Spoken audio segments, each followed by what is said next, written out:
This is a 1986 TVR. It's an English car. It's a 280i.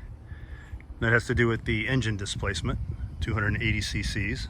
It's got a Ford Cologne V6. This is a fiberglass car with a tube frame. Has a tiny little trunk, but I guess it does have a trunk and just enough room for a spare.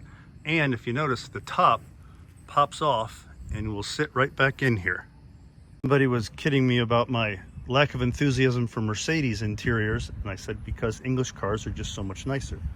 And here we go. Nice red piping, wood dash, a lot more style.